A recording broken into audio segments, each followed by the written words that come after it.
The day my daughter Lily died, the rain stopped. It stopped as if the sky had shed enough tears for one lifetime. I sat in the hospital room where her body had been lying for 3 days, holding her cold hands against my warm cheeks. She left us so young, so full of dreams. They say it was an incurable disease, something that came without warning.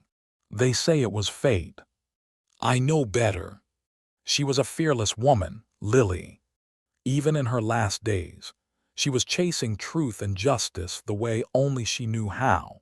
She would always appear home, half dead with fatigue, scribbling something in her notebook, determined to expose the fact that the water in our town was poisoned. I remember telling her to stop digging, that our town needed people like her, that she was making too many enemies. I was wrong. After her funeral, I found her notebook in her old desk. There were photos and test results pinned all over it, and rows upon rows of notes scrawled in her elegant cursive. She knew. She knew that the factory had been poisoning the water for more than a decade, paying off officials and threatening whistleblowers. She knew that she could destroy their empire if only she had one public hearing. She never got that chance. It was up to me to continue her work. I started talking to people, telling them what Lily used to tell me about the factory, showing them the test results and the photos.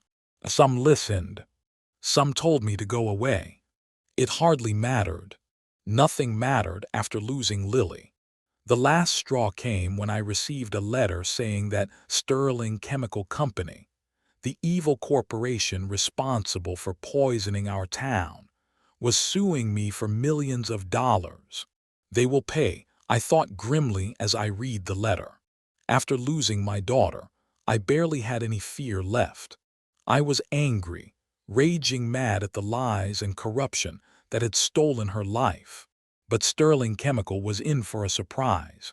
They thought they had scared me off by threatening me with a defamation suit and millions of dollars in losses. They made the mistake of crossing me. I may be just an old teacher who lost his only daughter, but I have the spine of steel, and Lily gave me something precious before she died. The truth is what killed her, and now I want to kill them all with the truth too. I sat in the courtroom listening to the murmuring of the press, my back bent like a bow, my hands clenching the edges of the fabric on the chair as fists of fury. Across from me, Richard Sterling stood in the first row, dressed in a navy blue suit, flashing a false smile at me. His face was the face of a killer, with his hollow, bloodshot eyes that never rested. The judge called my name and I stood up, my voice shaking as I spoke. I hired Margaret Hayes, one of the best attorneys and the most fearless one in town. She asked me to show her Lily's notes and photos, proof of Sterling Chemical's conspiracy. The other lawyers protested furiously, claiming that the evidence was garbage and that I was just a grieving father who wanted to defame a respectable company. But Hayes was relentless. She said that my claims and proofs were solid enough, that she would prove it beyond reasonable doubt that the factory's emissions had poisoned our river. The judge agreed and let the evidence be presented. Margaret Hayes opened the notebook to the page 47, and I remember how the silence in the courtroom grew thicker than the air itself when I saw what was there. There was a photocopy of the report from the factory's quality control department, indicating that the groundwater in the town contained dangerous levels of lead and arsenic. The report's date was 11 years ago. It also mentioned that the factory's water supply had been contaminated, and the label on the document said, "Confidential, do not release." My voice trembled as I began reciting the report out loud. The courtroom grew even quieter when I finished. I looked up to see Richard Sterling's ashen face, and I think I saw him whisper something to his lawyer. There was another piece of evidence that was even more damning. Hayes played a video that Lily managed to record one night while sneaking into the factory's warehouse. In the grainy footage, you could see workers pouring some sort of black liquid into a gutter that ran along the factory wall. The liquid smelled foul and sticky, and soon it flowed into the nearby river. The jury was outraged, and I could almost hear the sobbing of the women in the courtroom. They knew the river, and they knew the children who had played there. They understood that this was not just a sick prank that had nothing to do with them. Sterling's lawyer tried to dismiss the video, but Margaret Hayes knew she had won. She had managed to drag this all the way here after Lily died, and nothing was going to stop her now. I looked straight at Richard Sterling and said, "You murdered my daughter. You destroyed our town, and now the whole world will know." The judge ordered for a recess, and as I left the courtroom I saw Sterling slump in his chair. His empire was collapsing, piece by piece, and the man's face was as pale as paper.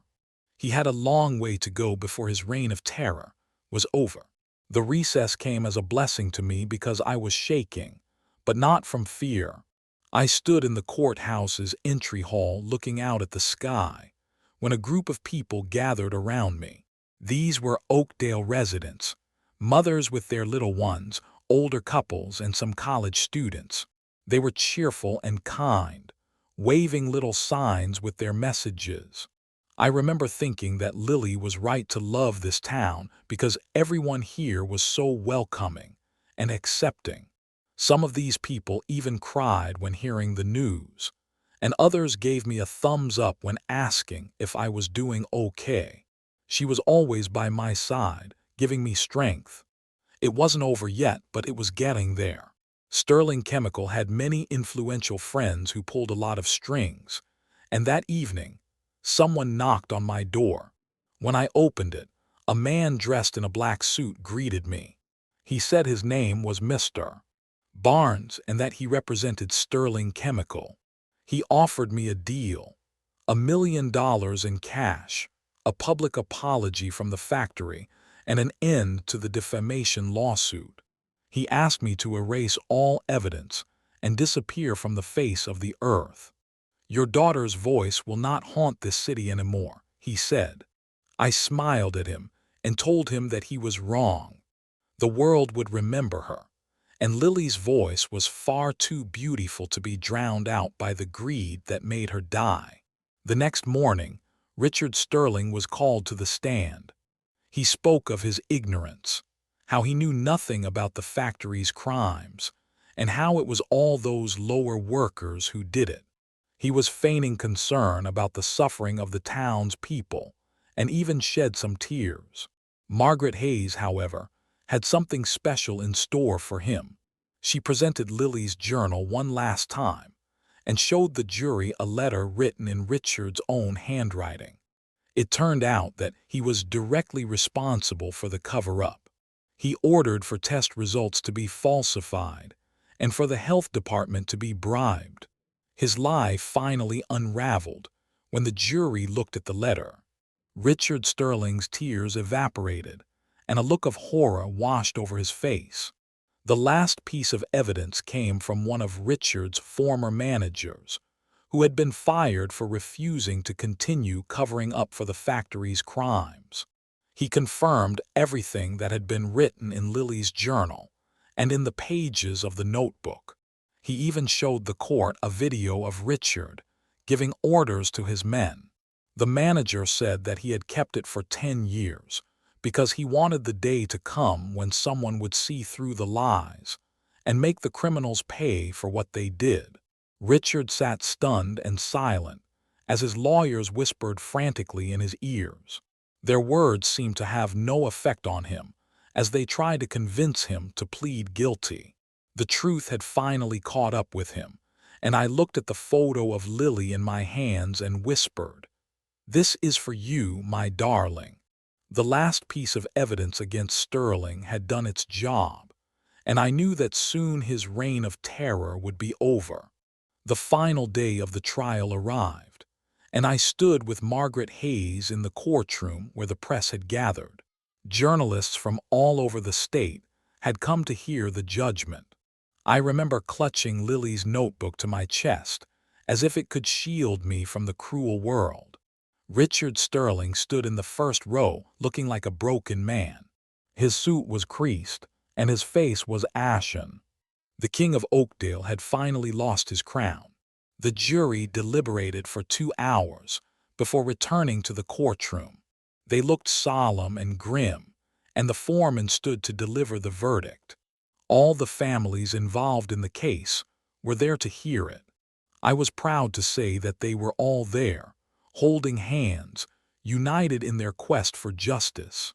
Richard Sterling was found guilty of all charges, and a large sum of money was awarded to the families as compensation for their suffering.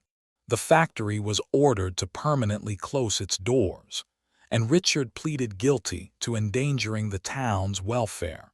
He was sentenced to prison, and as he was led away, he didn't look back. I stood in the sunlit courtroom afterward, greeting and hugging mothers with their little ones. The old men nodded at me and told me that my bravery had inspired them. I was happy for them, but felt even happier that Lily's sacrifice had not been in vain. I walked to the cemetery where Lily's body had been laid to rest and placed the notebook on her grave. It was over, and she could finally rest in peace. The people of Oakdale were resilient. They built a new community, and the government provided funding to establish a water purification system in the town. The families who suffered from the factory's toxic emissions received the financial assistance they so rightly deserved. The government's acquisition of Sterling Chemicals shares helped fund a local health center that serves the people of Oakdale. It was all made possible by Lily's bravery and selflessness. I still think about her often, but the sorrow has long since turned to something else entirely. This incident taught me many valuable things, and most importantly, it showed me that truth will never hurt a single person. On the contrary, it will heal them if only they have the conviction to seek it with unwavering faith. So when you find yourself facing a seemingly impossible situation in which nobody will stand by you, remember Lily and me. Remember an old man who lost his daughter, but still had the strength to fight for those who had no one to protect them. And then remind yourself that sometimes the right time will come for you to help others find their own light.